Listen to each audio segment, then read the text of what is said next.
in Southern California. This is Radio Free Los Angeles. Do you copy? Repeat, do you copy?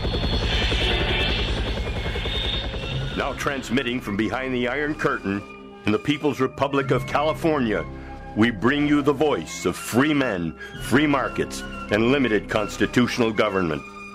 Welcome to citizen-sponsored Radio Free Los Angeles with President of the California Taxpayers Union, Mike Alexander, and editor of the Taxpayer Gazette, Jonathan Wilson.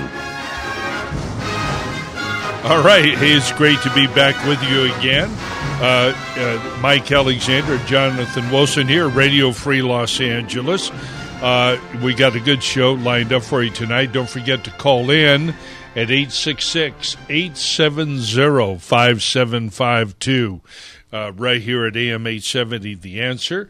Like a lot of people, I was with family last week. I was back in Washington, D.C.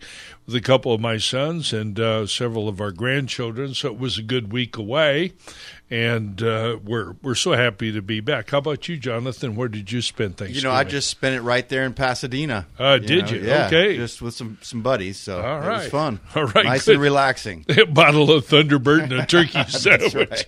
And you're ready to go. All right, good. Well, we've got a good show planned for you here tonight. For those of you who are on our list, we sent a special promotion here that we're having on Professor John Eastman tonight in the 8:30 to 9 o'clock slot, and he is going to discuss a lawsuit recently filed by the Claremont Center for Constitutional Jurisprudence against the Western Center for Western Justice Center in Pasadena. And what these idiots did is just incredible. And I'm not going to say very much about it because we'll talk about it when John gets on. But over in Pasadena, there's an organization called the Pasadena Republican Club. I know them very well. They were having a meeting, and they were having John Eastman as their guest speaker. They signed a regular, room rental, so to speak, agreement with the Western Justice Center, which rents out their facility regularly to all kinds of community and private groups. And it was for a few $100, and the date was set. Well, at about 3:45 on the day of the event, the executive manager of this organization, Judith Chirlin, Chirlin, called up and canceled the event. And the reason why they canceled the event was because John Eastman was a well-known member of a family-oriented organization that advocated and supported traditional marriage. Yeah, who knew? Of course he did. And they determined that that was just not going to be what they wanted to do because they felt that they had to support gay marriage and proper diversity or some doggone thing. In any event, you'll be interested to know that Judith Chirlin is a retired judge of the Los Angeles Superior Court. She should have known better that this facility, being a public facility, is owned by the city of Pasadena, leased to the Western Justice Center, which in turn has the ability to lease it out to public organizations and individuals for their events. If anybody should know better, it should be former Judge Chirlin. So here we go. We're going to have John Eastman on tonight at the 8:30 to 9 o'clock hour. So be sure to call in. John is an outstanding constitutional lawyer and also a friend of mine. He's a wonderful guy. So we're going to do that.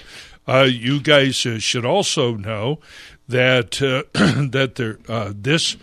this Friday. Excuse me, this Wednesday, the California Supreme Court will hear arguments at the Los Angeles branch of the Supreme Court. They come down here. They rotate between San Francisco and Los Angeles. They'll be hearing arguments there in what is known as the California fire case.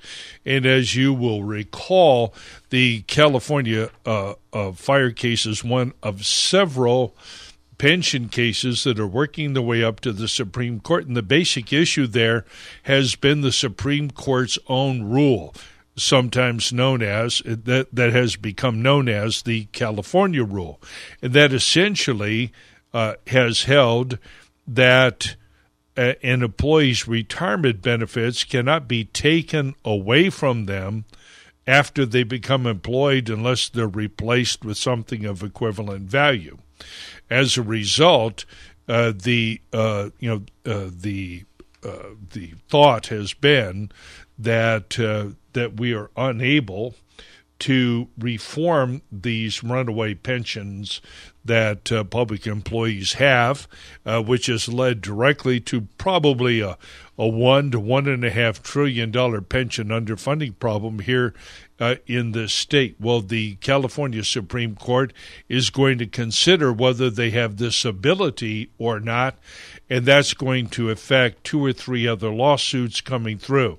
Now, the court could take a very narrow approach to this issue, as it did in the San Diego case, and decide the matter on very technical grounds.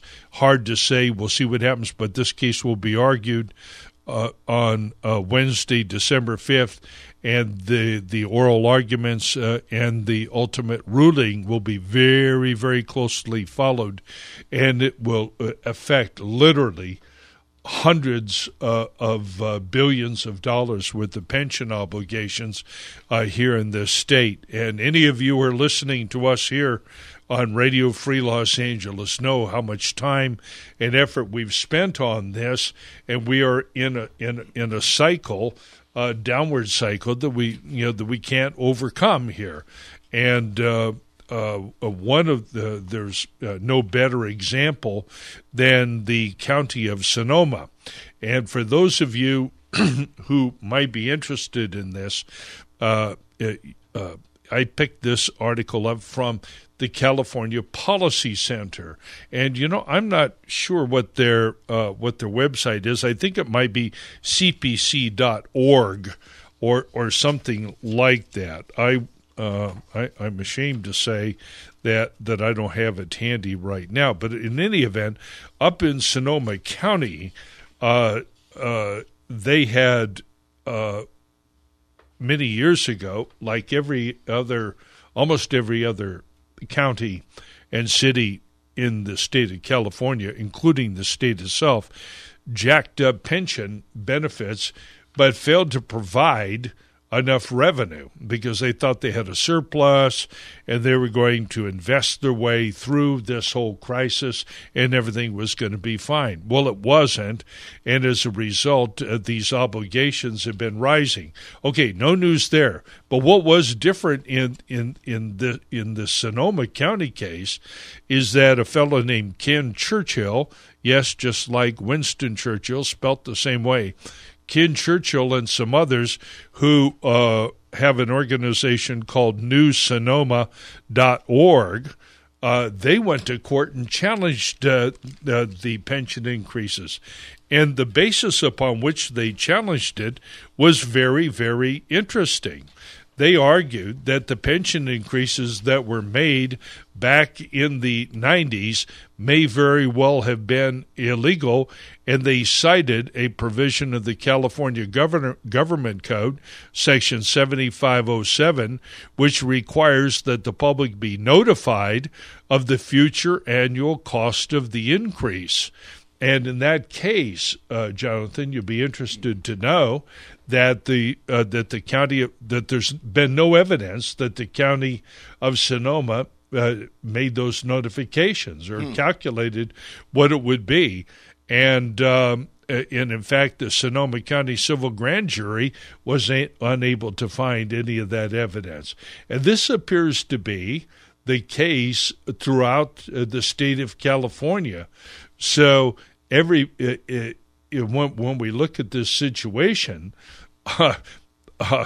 the California rule may turn out to be irrelevant if they fail to comply with the government code to start with, and that means that all of these increases are potentially unconstitutional and illegal. Wow, that could be a big deal. It could be a huge deal, Yeah. which is probably explains why they lost at trial. You weren't going to find a Superior Court judge who was going to vote against his own pension or be the guy.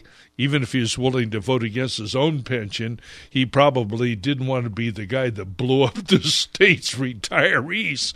He's got to live in that county, so that matter's ended up on appeal, and that hot potato will obviously end up on the desk of the California Supreme Court.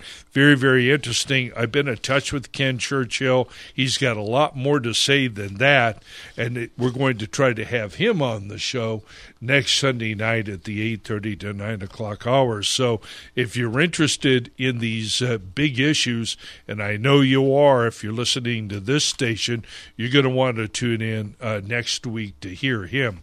I'm sure that he will be extremely interesting.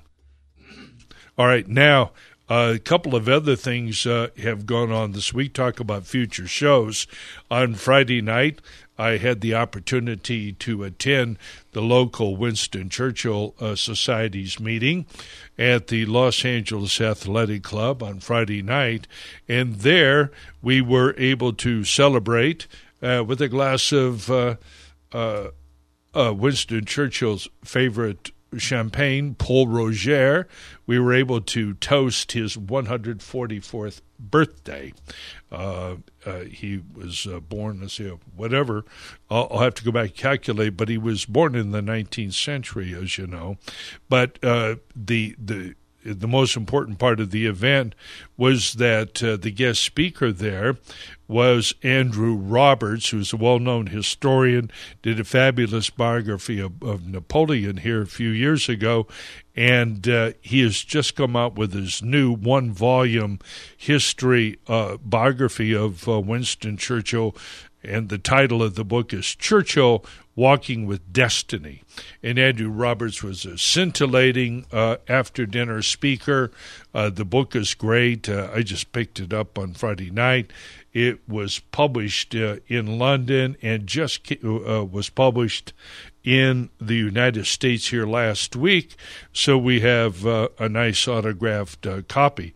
But the best news is that Mr. Roberts has agreed to come on the show and talk about his biography, and Winston Churchill remains a very instructive figure for all of us, so we will announce that. If you now, Jonathan, for people want to get the announcements of our show, where should they go? What should they do? Well, you can go to our website, CaliforniaTaxpayersUnion.org, and click the subscribe button, and you can join our mailing list. Better yet, click the Join Contribute button and join the union. There you go. Yeah, be part of the solution. Remember, this is a citizen-sponsored radio, and if you like it and you want to keep it going, we need your help. And also it helps to build enthusiasm. So if you go there, you'll get notice of future guests that we're going to have on the show. And one of the people that we really want to get on the show here pretty soon is John Cox. And I think that even though he was a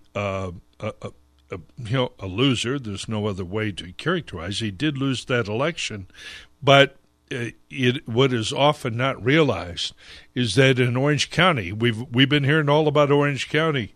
Boy, Rush Limbaugh, Sean Hannity, Mark Levin, everybody's been talking about the disaster in Orange County where they no longer have a single Republican congressional representative.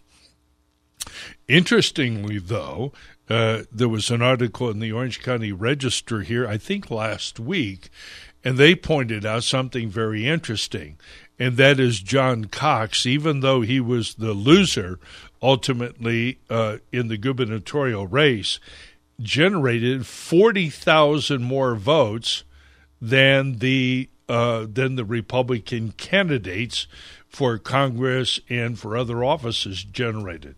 So he managed to find a way to communicate with 40,000 people that the Republicans weren't able to communicate with, and those voters were undoubtedly Democrat voters. And what was very, very interesting about that, and this was the let me see who the author is, because I always like to give him credit here.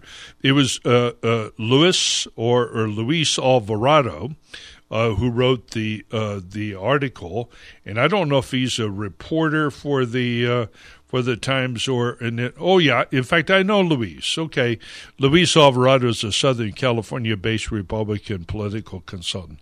I'll have to call Luis and get him on. Do you know him? I do not. Yeah, no. he's a nice fellow. He does a lot of work for the Republican Party and outreach to the Latino community, and he shares a lot of insights, with us here. But as he points out here, what were the differences in campaigning out here for others? And I'll just quote Luis here a little bit. Quote, the most obvious difference between Cox and the Republican congressional candidates was his message. While the congressional candidates had to defend a so-called tax cut, quote unquote, that was anything but a cut for many of their constituents. They made the case, that is Republican congressional candidates made the case that the economy was booming and that unemployment was at historic lows. On primary election night, Cox made it clear that he was having none of this rosy scenario painted by the National Party, instead focusing on the millions of forgotten Californians who cannot afford to live in the cities they love and who must choose between a half a tank of gas or groceries for the family, unquote. He did not shy away from talking to Latino communities. Interesting. Much as we like to do here.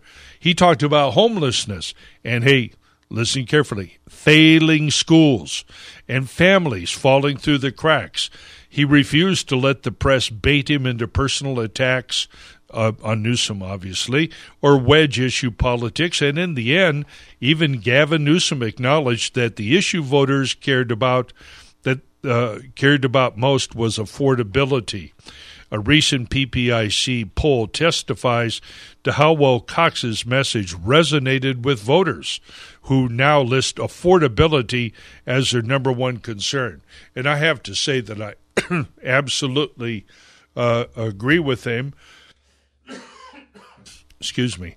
So you were saying that there were 40,000 folks that voted for John Cox but did not vote for the congressional candidates in Orange County. Oh, well, that's right. Yeah. Well, so he got 40,000 more votes than correct. all of them combined. That's correct. That is remarkable. So if you take the votes that he got in their districts and compare it to the votes that those unsuccessful Republican candidates got, he got 40,000 more votes. And so you said that he won Orange County.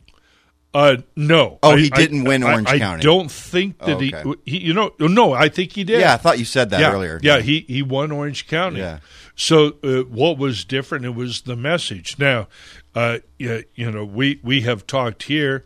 There are many good things to be said about Mr. Trump. There are many good things to be said about so many of the things that are being done at the national level, but they don't always translate here, where we have high mortgages and non-deductibility. So why didn't the message of the congressional candidates? What was wrong there? Why do you think they got defeated?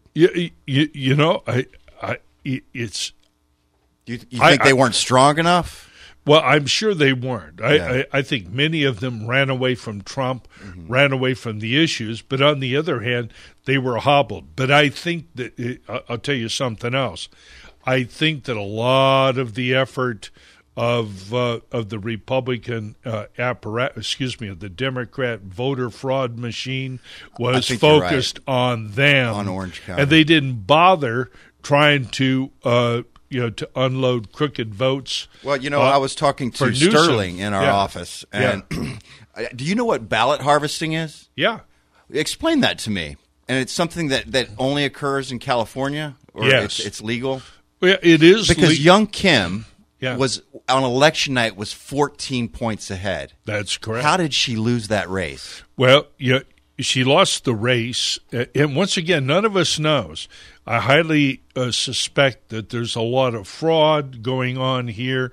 There's an accumulation of things, but I tell you what, I'll maybe try. We have a caller that would like to talk about some of that. Why don't I take her, and then we'll pick this up after the 9 o'clock hour in more detail. Right now in line one, we have Linda for Burbank. How are you tonight, Linda? Good to hear from you again. Yeah, I just recently heard that ballot harvesting is that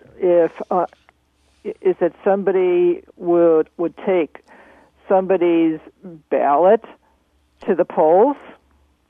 Just anybody. Right, yeah. That's what I heard. That's what it is. So someone could take hundreds of ballots to the polls and drop them off. One person. And I think Yes. the Republicans that ran for office in California that lost, that haven't served. It's not on the state assembly and not on the state senate. I think they can make a claim against that because John Cox, and Mark Muser, for example, they didn't serve on the state assembly. They didn't serve on the state senate. Yeah. They knew nothing about it. Oh, and the congressman, Republican congressman in Orange County, they can make a case against it because they were too busy serving. I want to respond to that, know Jeff. about that. How many minutes do we have here? I got about 2 minutes. Linda, you raised an excellent point, and I'd like to respond. What goes into a Democrat victory is a toxic brew of illegal voting. It is. And that illegal voting isn't always soliciting fraudulent votes from people who shouldn't be voting. Many times that illegal voting begins with the Department of Motor Vehicles, who improperly, under the motor voter registration provisions, improperly provides them with ballots. Then, of course, they'll go out there and they'll raise the dead, right? They'll vote dead people. They will take provisional ballots out there or conditional ballots. They will flood the zone. They will they take advantage of deadlines that permit the submission of ballots, sometimes postmarked within 1 or 2 days, depending upon where they come from. So they pay very close attention. But once again, Linda, as you've heard me say many, many times on this, it isn't what Democrats do or what the left does. It's what the rest of us don't do. So, Linda, I want to thank you for calling in tonight. As always, that music that you hear means that we're up here on a break. In the 8:30 to 9 o'clock hour, we're going to have on Professor John Eastman to talk about the lawsuit that he filed recently, a civil rights lawsuit on behalf of Republicans. Wow! Okay, that's going to be amazing. Tune in and be sure to call us at 866-870-5752. See you after the break.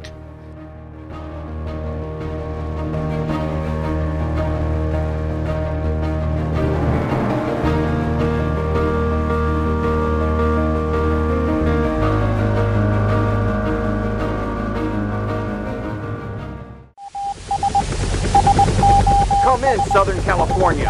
This is Radio Free Los Angeles. Do you copy? Repeat, do you copy? Now transmitting from behind the Iron Curtain in the People's Republic of California, we bring you the voice of free men, free markets, and limited constitutional government. Welcome to citizen-sponsored Radio Free Los Angeles with President of the California Taxpayers Union, Mike Alexander, and editor of the Taxpayer Gazette, Jonathan Wilson. All right. Mike Alexander here, Jonathan Wilson.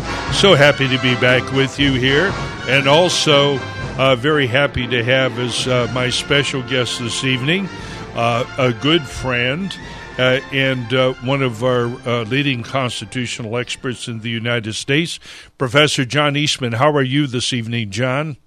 I'm doing well, Mike. Thanks for having me on your program. Well, hey, thank you. I was very pleasantly surprised to hear that somebody's actually going to be filing a civil rights suit on behalf of Republicans here, just to show you that that your PR works.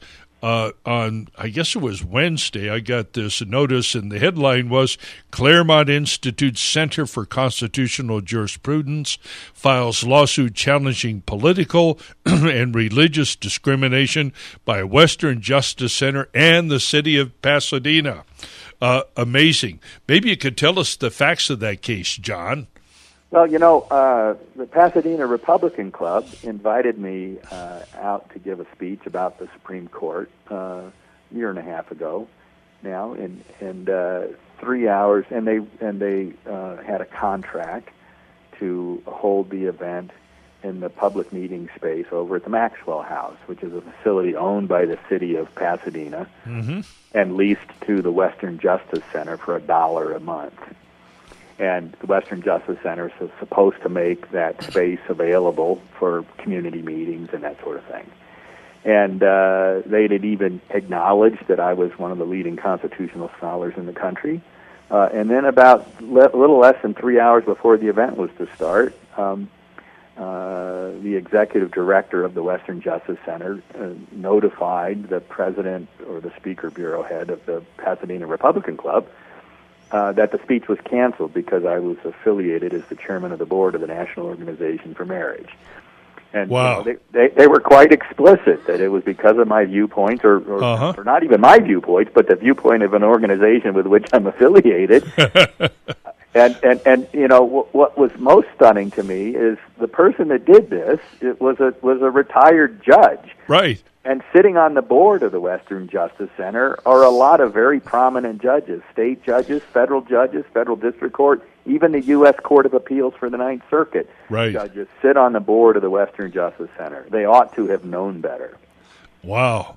So, of course, you don't know because you're on the outside, and I know you wouldn't want to speculate, but do you have any inkling that the organization as a whole was aware of this, or was it just Cherlin acting on her own here? Well, all I can go by is the correspondence that I've seen. Sure, sure. And she said, we only learned of your affiliation with the National Organization for Marriage today. Yeah. Now, so we suggest that it was not just the executive director, but there were others involved. She also said that they had meetings about it, so certainly the organization. But I suspect some opposing group with a different political view brought this to her attention. I don't know whether it was that day or some day earlier in the week, and whether that was true or not. Right. But quite frankly, when you're responsible for leasing public forums like the Maxwell House is, you don't discriminate on the basis of people's viewpoint. Right.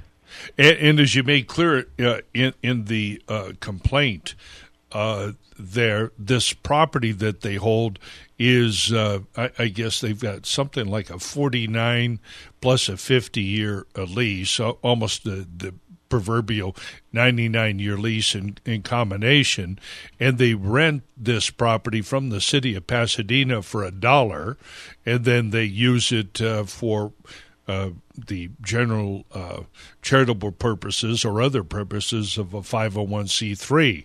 So they are an agent or direct representative of the city of Pasadena, and according to your complaint, that kind of thing makes them a state actor. So it really is government acting against a private organization, is it not?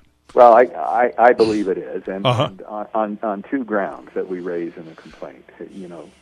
Government actors and people that are working in concert with them cannot discriminate on the basis of viewpoint in leasing out public spaces. Right. Whether it's a public park or the Maxwell House or what have you. Now, they could close the Maxwell House off and not make it a public space, but they have deliberately made it, the city has made it, a public space available for renting by community organizations for community meetings and that sort of thing.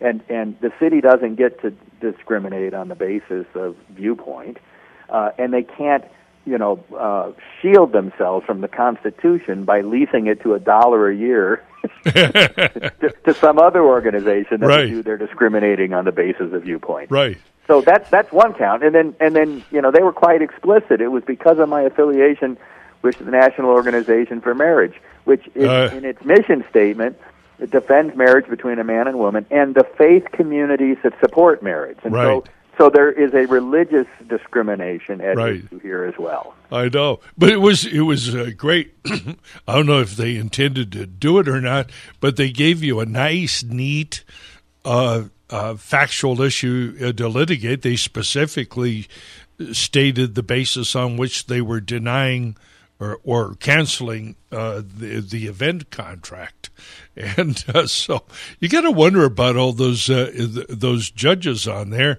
and maybe if they knew about it, maybe somebody insisted that they state it. Discovery is going to be very interesting, John. Well, I think so, and I'm looking forward to it, quite frankly. This is going to be fun. You're finally going to get a chance to take one of those Ninth Circuit judges on voir dire. Yeah, well, you can sell tickets to this. There are ethical rules. The case is now in the federal courts. Right.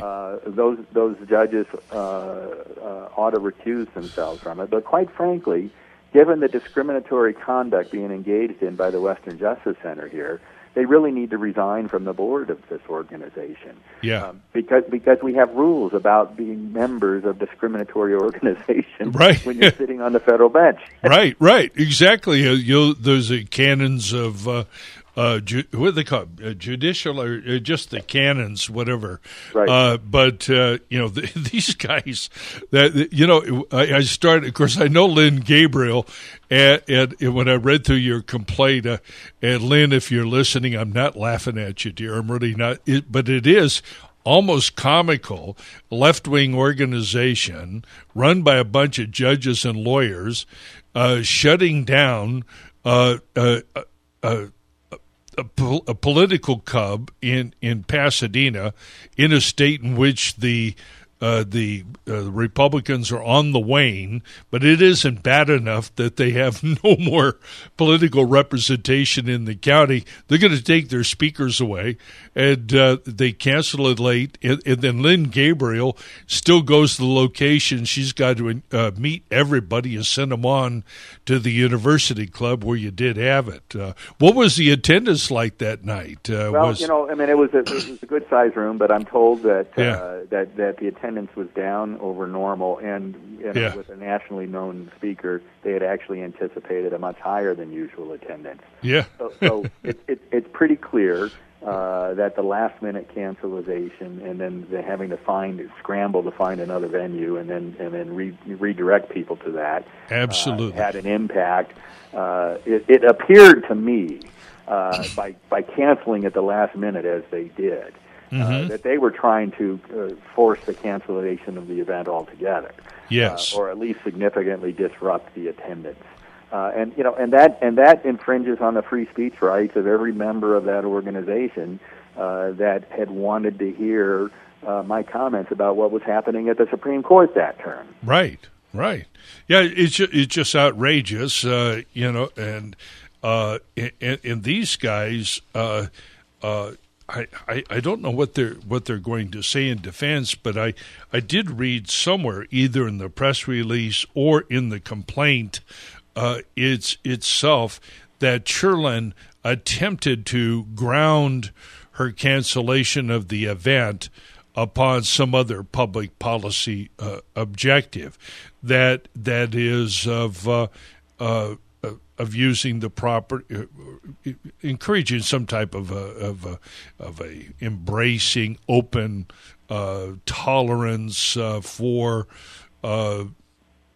alternate lifestyles, whatever it was. I forget what the words were. You have to excuse me. I misplaced my note here. What's interesting is they claim to be an organization devoted to diversity, and yet they shut down any diverse views on any issues that aren't lockstep in line with their own. Right, exactly, right. It's a very bizarre understanding of diversity. Right. And now we understand. That's very interesting. To have this come up the same week that we had a comment from Justice Roberts, or maybe it was the week prior to that, who was taking the president to task over the idea that there were liberal and conservative judges, or Clinton judges and Bush and Trump judges. What is your reaction to the, if you care to express it, your reaction to the Chief Justice's comments on those issues? Well, in one sense, both of them are right. Chief Justice Roberts' position that there ought not to be Obama judges or Trump judges. There ought to be simply judges. But he's saying what ought to be. He goes off the rail when he says that, if he's also making a claim that that's what it is, because it's patently not the case. You look at the travel ban litigation, for example. Yes. These judges in the Ninth Circuit and in the federal district courts in Washington and Hawaii were Obama-appointed judges, and they issued nationwide injunctions against the president's perfectly constitutional actions without even citing the relevant statutes or the relevant case law. Right. This is aggressive partisanship being exhibited by those judges, and President Trump is absolutely right for calling it what it is, which is they're being hyper partisan instead of neutral judges on these courts. Yes, and we have this issue as a result of all this. We have this issue percolating in the United States. The terrible things that are happening because one district judge purports to bind the entire country. Is that supported by precedent, or is it supported by statute or just custom? What? Well, so the theory behind it is if the executive is taking an action that's unconstitutional, it's not unconstitutional only in one district. It's unconstitutional wherever they take it. And so that is what gave rise to nationwide injunctions. But it's such a powerful tool that the courts for decades have been very circumspect in using it.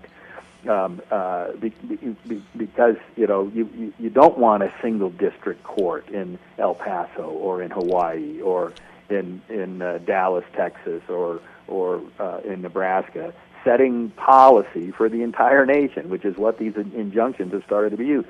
So anytime there's a close call, the courts ought to give an injunction against only those particular parties, but let the other issue percolate. And I'll show you where this comes most controversially into play.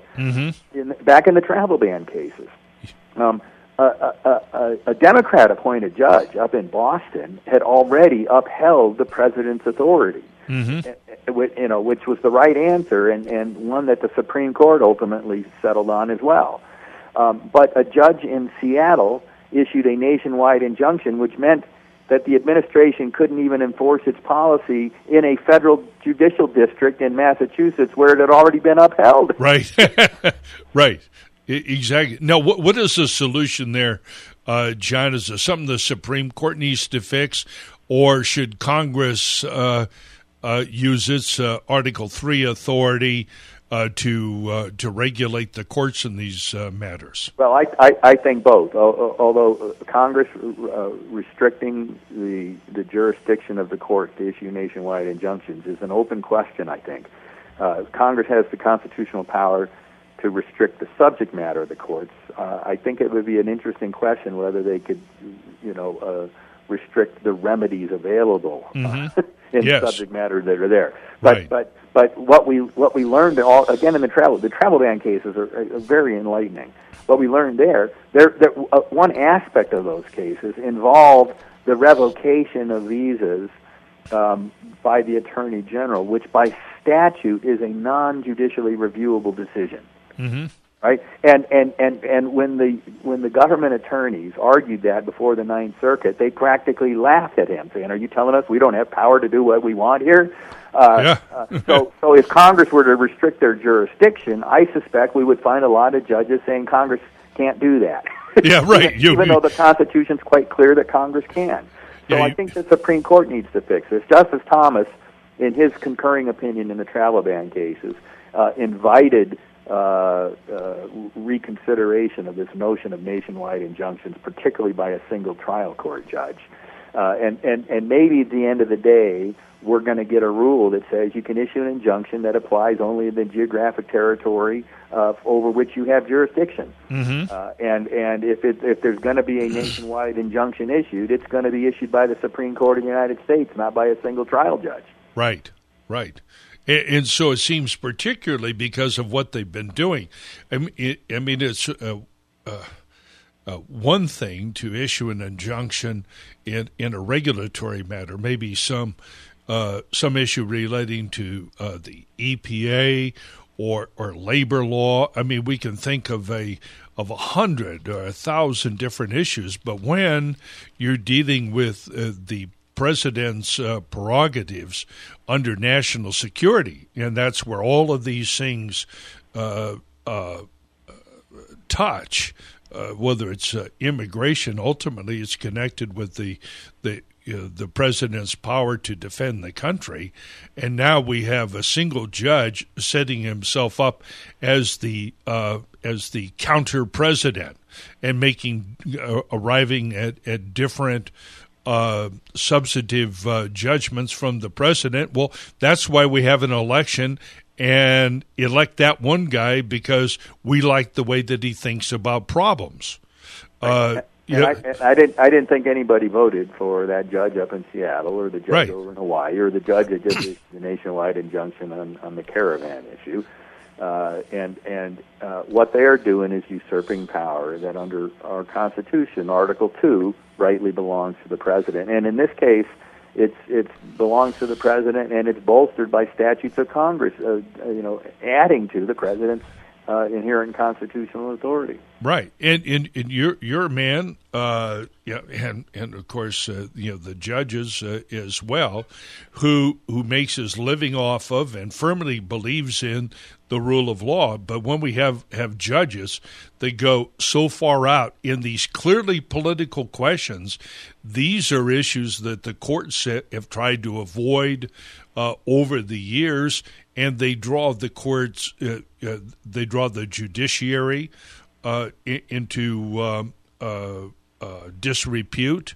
They lose the confidence of the people, and it leads to the rejection of the rule of law, especially when some of the decisions that the courts are making there uphold and facilitate and sanction the violation of the law by foreign citizens coming here to the United States.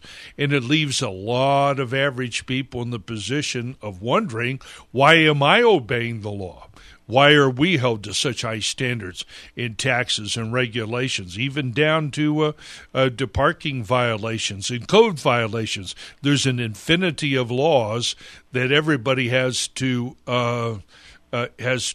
comply with, not the least of which are heavy taxes, and yet other people seem to be exempt for it. Isn't the judiciary treading on very dangerous ground here? Well, it is. And, at some point, you have to wonder, are they just pushing a political agenda, or are they part of an effort to, quite frankly, destroy the legitimacy of the United States government itself? Mm-hmm. And you got to start wondering. You look at these things which are designed to undermine confidence in our institutions. Yes. And undermine the people's confidence in our institutions is a very dangerous game. Abraham Lincoln opposed the abolitionist movement back before the Civil War. to the extent that it was ignoring laws on the books like the Fugitive Slave Act. Yes. Because he made the prudential statesman-like judgment that we cannot win this battle, which he was bound and determined to win, to get rid of slavery. We cannot win this battle and throw off the rule of law in the process, because we will be much worse off. That rule of law is such a fragile, but that's such an important thing. And it probably, more than anything else, explains why we have become the greatest nation human history has ever seen. And the threats to the rule of law. And you notice, when Trump says they're acting, like partisan judges, Obama judges, the other side is not doing that. We are not bending the law, ignoring the Constitution to advance our conservative political agendas. We are faithfully applying the law. And the best example of this is the late Justice Scalia. I mean, there were a number of prominent cases where he thought the Constitution required him to come down a certain way, and it was contrary to his own political predispositions. The flag burning case, the requiring that the juries rather than judges decide every element of a sentencing thing, the confrontation of witnesses. Again, a very pro-defendant result, which most people thought was contrary to Justice Scalia's political views, but that's what the Constitution required in his view, and he followed the Constitution where it led him. Right. And yet, on the other side, the other end of the political spectrum, they do not feel similarly bound, and yet we conservatives know that if we lose the rule of law, we lose everything. We lose it all. That's right. So just having majorities to go our way rather than their way destroys the rule of law every bit as much as the other side's trying to do. So we're trying to put that genie back in the bottle. The courts are not there to be a super legislature. They're not there to make policy judgments contrary to the political branches, the elected political branches. They are there to faithfully enforce the law and the Constitution on which it's based. Correct, and that's your pledge as a lawyer and everybody else who takes that oath. This is probably as good a time as any to point out the fact that you are. Among other things, you head up the Claremont Center for Constitutional Jurisprudence, and maybe you could tell us a little bit about the work of that organization. I've been very happy and proud to be associated with and supportive of. You guys do a lot of great stuff. Why don't you talk to the audience a little bit? Well, thanks, Mike, very much. So, the Center for Constitutional Jurisprudence we founded back in 1999. And it's the litigation arm of the Claremont Institute, which is a think tank that was founded back in 1979. So we're coming up on our 20th and 40th anniversary year next year. Yes.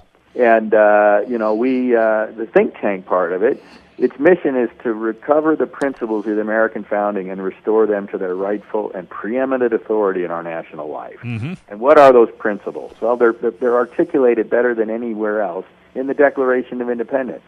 That all men, all human beings are created equal.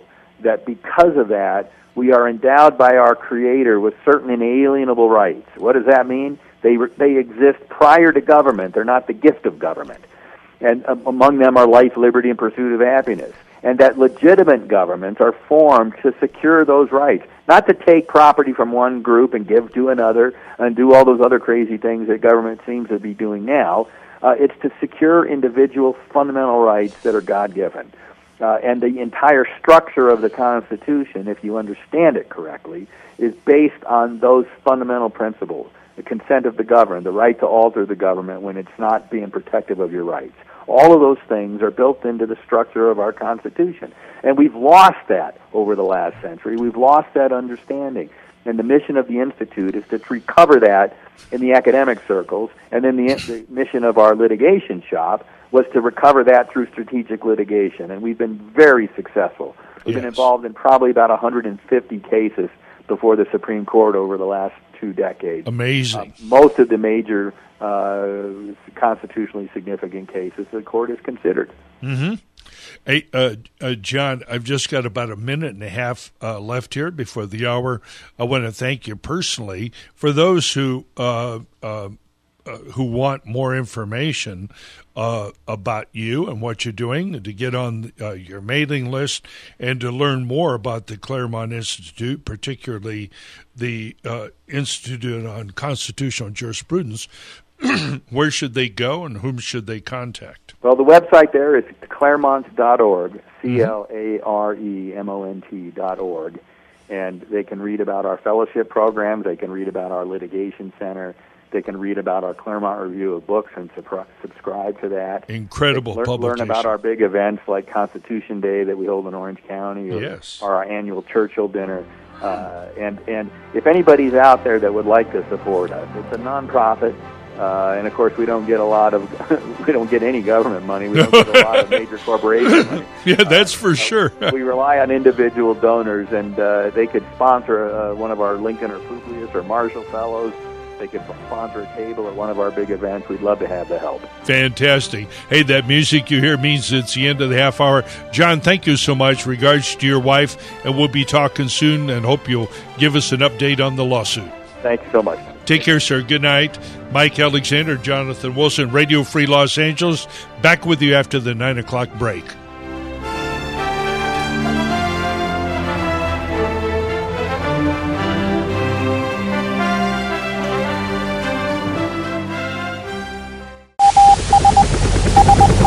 Come in, Southern California. This is Radio Free Los Angeles. Do you copy? Repeat, do you copy? Now transmitting from behind the Iron Curtain in the People's Republic of California, we bring you the voice of free men, free markets, and limited constitutional government. Welcome to citizen-sponsored Radio Free Los Angeles with President of the California Taxpayers Union, Mike Alexander, and editor of the Taxpayer Gazette, Jonathan Wilson. Hey, Mike Alexander, Jonathan Wilson, Radio Free Los Angeles. If you'd like to be part of the program, and we'd love to have you, call us at 866-870-5752. I'd love to have your reaction to all the issues of the day, and especially to Professor John Eastman, who was kind enough to call in. And I think he might have been in another time zone, stayed up late to make the show. Yeah, so that was great of him to come on. We really appreciate it. He's always enlightening. And this guy could have a show of his own if he wasn't busy running the big show. And also, if you want to be notified of what we're doing here, and particularly, we need you to support our efforts here by going to RadioFreeLosAngeles.net. Radio Free Los Angeles, all spelled out, .net, or go to CaliforniaTaxpayersUnion.org.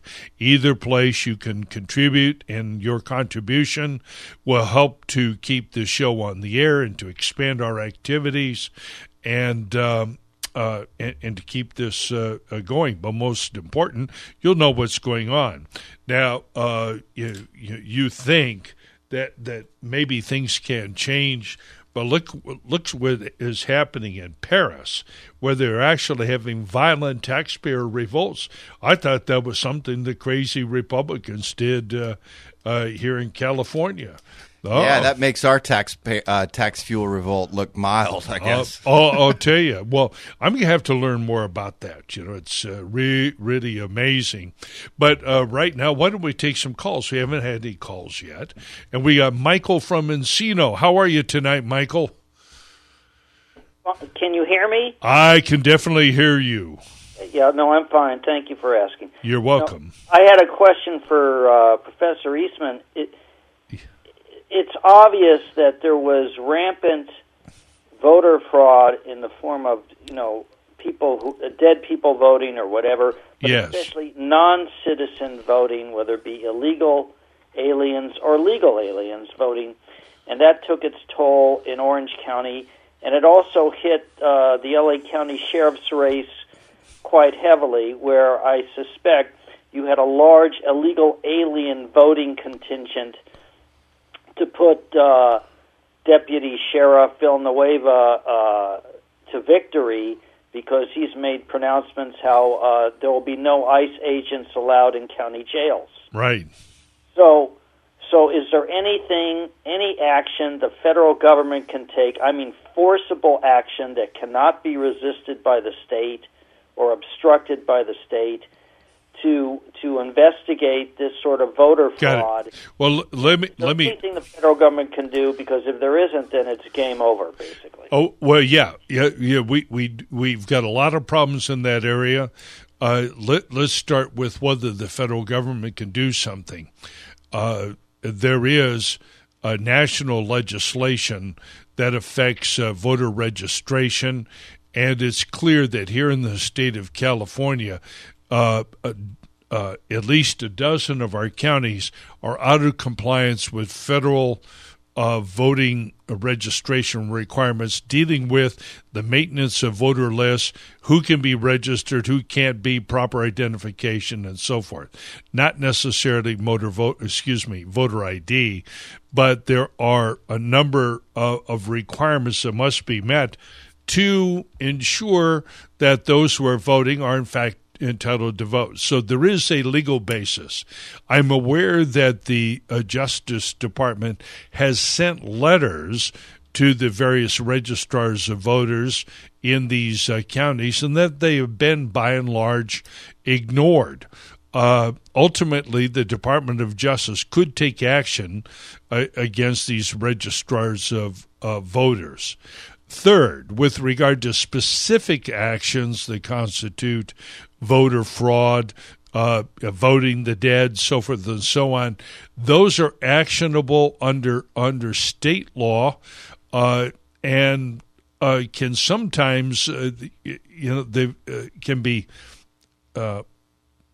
These causes of actions can be asserted on behalf of members of the general public. And let me give you an example where that is had. This is a very broad topic, Michael, very deep and very complex, and we should probably do a show on it since it's so prominent a problem now. But in the Proposition 8 litigation, or situation, there were a lot of registrars of voters who had slow-walked the applications and had dealt with these signatures improperly. And there were a number of successful lawsuits filed against them, where the courts recognized that what the registrar of voters was doing in the processing of signatures did in fact affect the right to vote. Now, while that may be obvious to you as a legal matter, it had not been stated conclusively, and it's too bad that John isn't still on, because he was involved in some of that litigation. Ultimately here, Michael, I think the solution is going to have to be a heck of a lot of organization on the part of citizens who are going to have to come together and be a heck of a lot more active than before. I don't think that we can or should wait or depend upon solely action from Washington.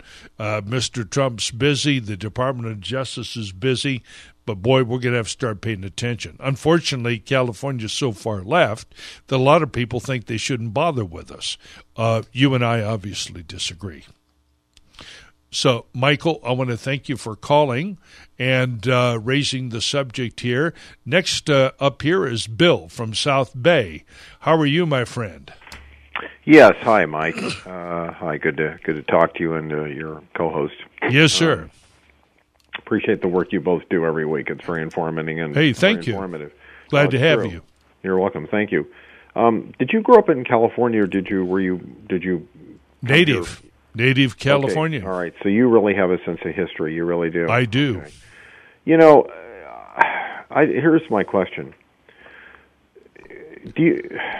When you look at what's happened in the state, no era is perfect, but before we ended up having all these massive problems. I mean, it would have been mind-boggling, I'm sure, if somebody told you or your parents or grandparents or anybody in the 40s or 50s or 60s or 70s that California would one day have the financial problems and have homeless people all over the streets, that you'd have businesses leaving when at one time it was the Golden State. Yes. Tell me, and it would have been mind-boggling, I think, to anybody to think that we would have this kind of a future. Wouldn't you agree? Oh, yeah, it absolutely would have been. I mean, who of us ever thought that we would look back on the Pat Brown administration as the good old days? Which, we'd be delighted to live under Pat Brown. I mean, he expanded the university system. Created an irrigation with water for the future, and under he and Reagan and Goodwin Knight, even Earl Warren, they were better governors. And it's just. I think what bothers me as I look at the people who are in their 50s, 60s, 70s, and 80s up to their 90s. Don't these people have any remembrances of what used to be? I mean, people certainly would remember businesses that they used to go to that are no longer there, that That's right. they liked frequenting because they liked the way they were treated, and they're not there anymore for whatever reason. They moved out, or maybe the owner passed on, or maybe it was bought out in a mergers and acquisition situation. Sure. But it's like, where is the sense of history of people? Why don't they get stunned about these things? Why are they so used to accepting that? I think I can speak with some authority.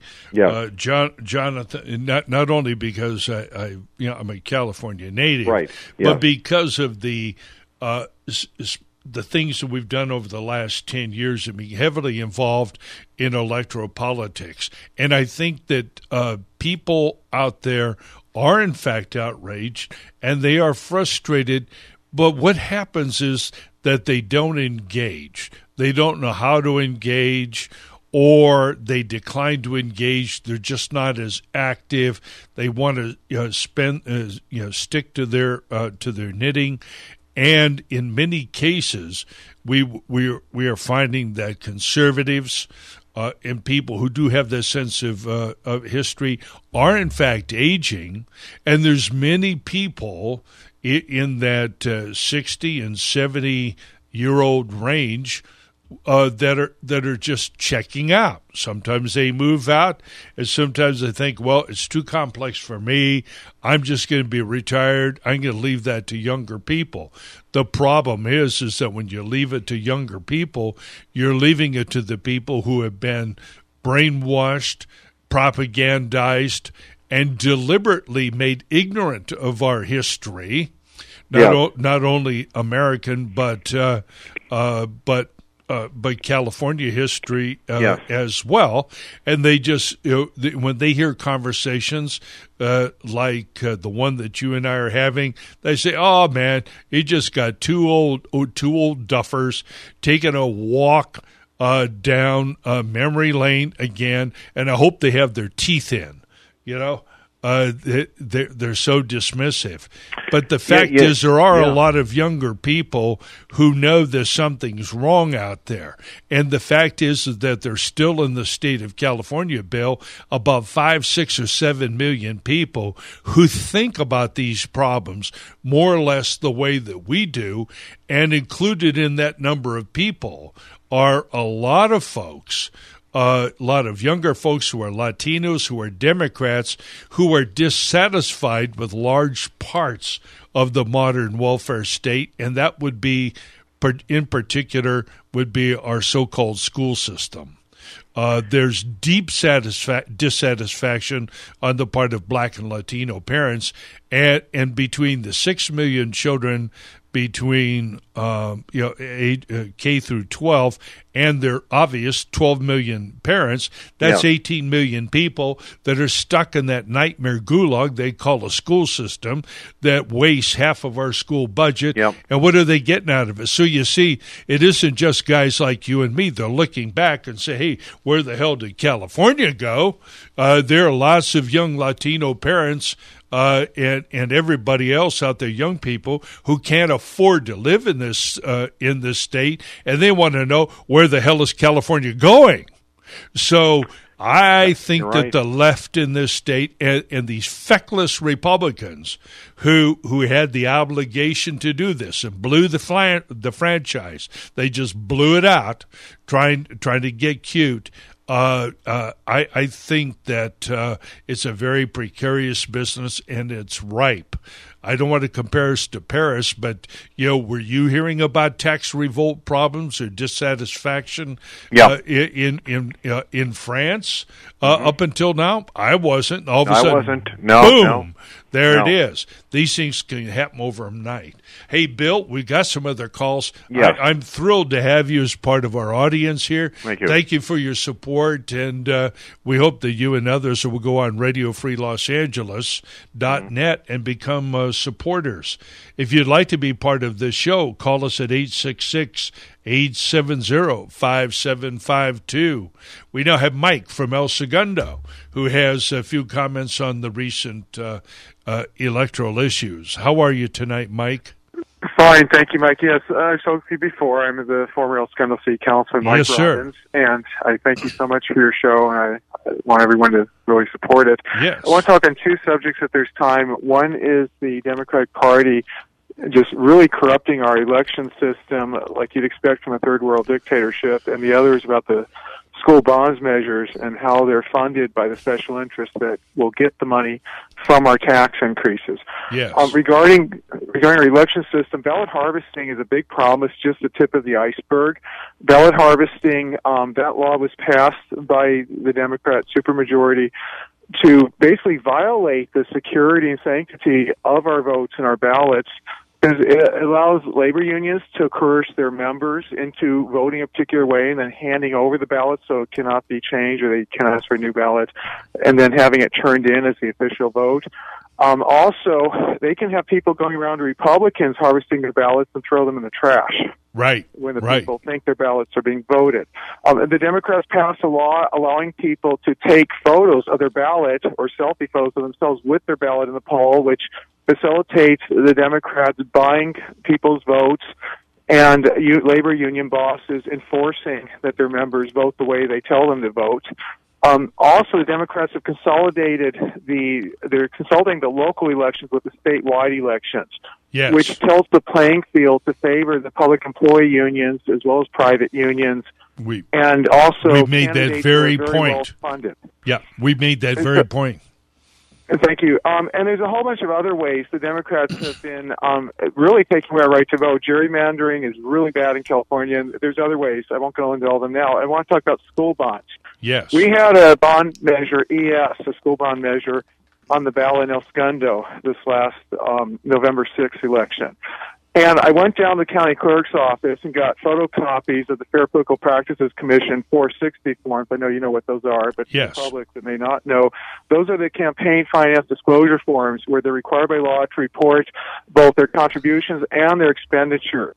And it turns out that they raised over $80,000 for a small town, El Segundo, which has roughly around 10,000 voters. Mm-hmm. So that's a huge amount of money for this town.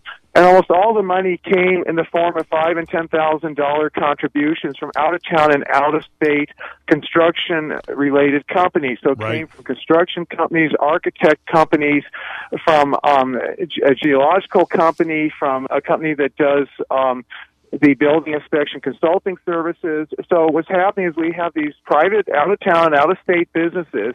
They're spending a fortune, and that money is obviously being solicited by the school board members and or the school superintendent or school district employees. And they're spending money to jack up to raise our property taxes so that they will get a big piece of that. Now, it turns out the school board's law firm that's been paid probably over $1 million over the years with our tax money contributed $5,000 for the passage campaign, for the campaign in favor of this school bond measure ES. Wow. It also turns out that a company that has already sold 4 modular classroom buildings to the El Segundo Unified School District contributed a bunch of money, and they want to sell more of these modular classroom buildings. Yes. It is so incredibly corrupt. And this is not just going on in El Segundo. This is going on up and down the state. It goes on everywhere. And this is the rationale of this show, if we have any rationale at all, besides free men, free markets, and limited constitutional government, it is our emphasis on state and local.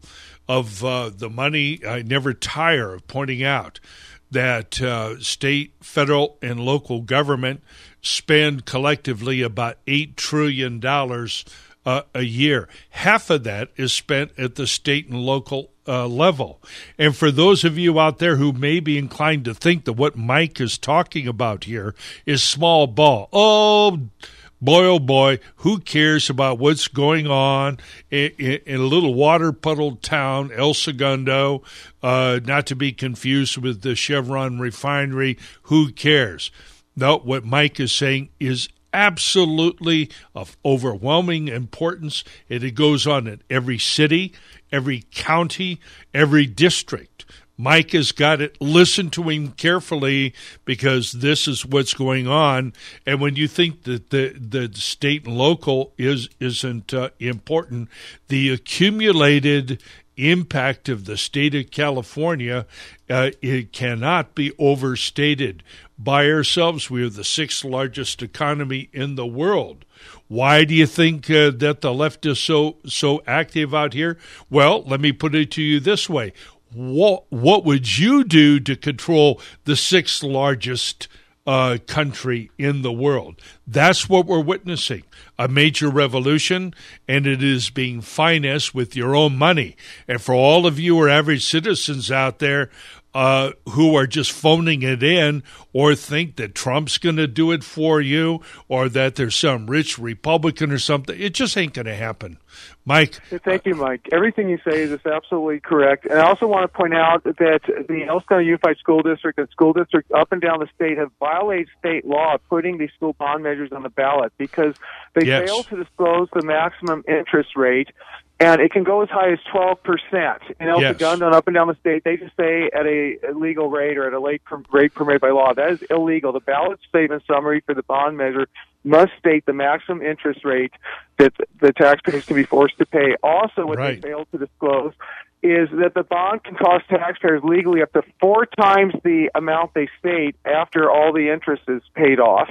And they're not even required to have a competitive bid when they sell these bonds for the interest rates. They can handpick and negotiate, quote-unquote, negotiate in private and sell at a much higher than market rate interest. Mike? And they also violate the law by not specifying the number of years of the term of these bonds in the ballot summary. It could be as high as 40 years, and they don't tell the voters that. I think most voters do not buy a house or car at 12% for 40 years. They do not. Mike, I don't want to seem like I'm running out of time. I don't want to seem as if I'm skipping past some really important stuff. We're going to come back and do a show on bonds, top to bottom here, and hope you'll be able to call in and participate. Thank you so much for your call, Mike. And now we're going to go. Everybody always asks, how about your special event? Government Grift of the Week for it. Music. Maestro, please. Ba-da-da-dum, ba-dum, ba-ba-ba-ba-ba-ba, ba-dum. Oh, he lost the music. It's not the same without the music. We'll do it next week. Hey, we'll do it next week. We've had a great show this evening. Next week, we're going to talk about more pension issues. We'll talk about everything that we've had. Dave from Orange County, I'm sorry we couldn't take you tonight. We will definitely talk with you next week, because we're going to have on, I hope, Ken Churchill from Sonoma, so he'll be able to talk about it.